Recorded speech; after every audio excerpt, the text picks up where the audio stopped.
Hello everyone, this is me Alquan, and before we get back to this video, I want you to go ahead and like and subscribe. Let's get back to this video. Hello everybody, this is me Alquan.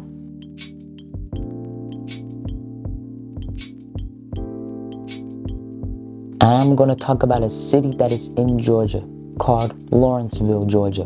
Lawrenceville is the city and the county seat of Gwinnett County, Georgia. It is a suburb of Atlanta located about 30 miles northeast of downtown Atlanta. It was incorporated on December the 15th, 1821, as of the 2020 census. The population of Lawrenceville was 30,629. Lawrenceville is a native of New Jersey. It is probably the best known today for his dying command, "Don't give up the ship." William Maltby, the town's first postmaster, suggested the name of Lawrenceville. In 1821, a permanent site for the country courthouse was selected and purchased. The 4 streets bordering the square were laid out along with other streets in the village, and a public well was dug. Major Grace built the first permanent courthouse. Most of Lawrenceville's residents farmed cotton during the tumultuous era of the Civil War. Gwinnett County stood as a notable exception, casting its vote against secession.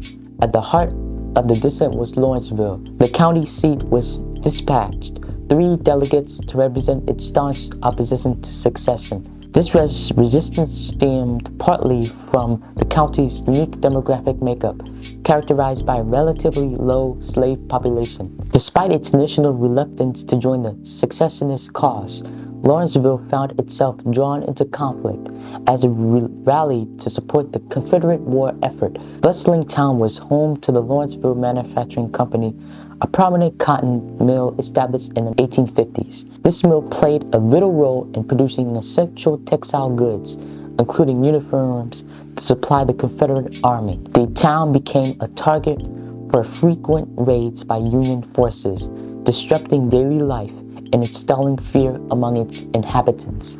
One of the most devastating blows came when Union soldiers set fire to the Lawrenceville Manufacturing Company, dealing a severe blow to the city's commercial infrastructure. This act of destruction not only symbolized the toll of the war on the town's economy, but also underscored the intense division and strife tearing through the nation during this tumultuous period.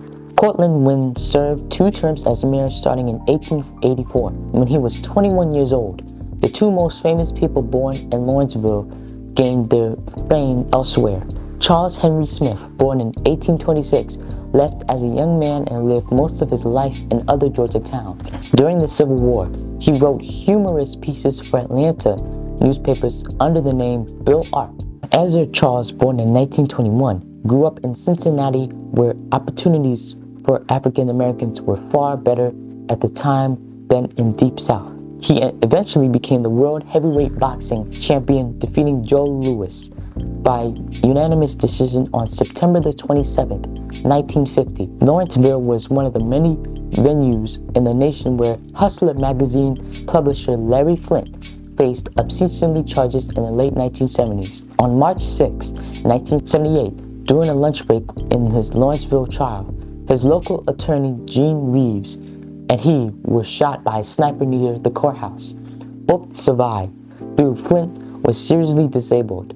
Years later, imprisoned serial killer Joseph Paul Franklin claimed to have been the shooter, but he never produced any proof and was not charged in the case. The Gwinnett Justice and Administration Center was built in 1988 at a cost of $72 million to replace the original Gwinnett County Courthouse. Since 1988, Lawrenceville has been the headquarters of the Presbyterian Church in America. Lawrenceville is located in central Gwinnett County.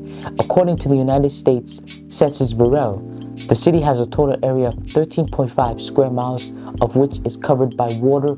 Nearby cities are Docula to the east, Beaufort to the north, Swansea to the northwest, Duluth to the northwest. The Lawrenceville 2045 Comprehensive Plan is the city's official long-range planning document outlining its vision, goals, and strategies for development through 2045. The plan was developed with input from residents, stakeholders, and officials and address areas such as land use, transportation, housing, economic development, broadband access, and community development. It is intended to guide growth and infrastructure investment while maintaining aspects of the city's historic character. The city of Lawrenceville is home to several public murals commissioned by the Lawrenceville Arts Commission. Lawrenceville, Georgia has a lot of history compared to Atlanta, Georgia. Atlanta, Georgia is where we dealt with the Martin Luther King situation. And Lawrenceville started in 1821. And like I said, Lawrenceville has a lot of history. Every state has a lot of history. Even New Jersey, Pennsylvania, all of it states has its history. It's important that when we talk about the states, we just don't want to talk about it just to talk about it. We just want to know the history. We just want to know what was it like back in the 18th century, the 19th century, way back in the day before you and I were even born. And that's why we should think about its history when we talk about states like this. Lawrenceville, Georgia. This is me, Alquan, and I will see you next time. And remember, keep learning and you will know a lot. And once you have learned so many things, you will be able to be the smartest person that you will ever be. And remember, please like and subscribe to my YouTube channel, and I will be happy if you do so. Hello everyone, this is me, Alquan. And if you like this video, I want you to go like, comment, and subscribe to my YouTube channel. Remember, keep learning and you will know a lot.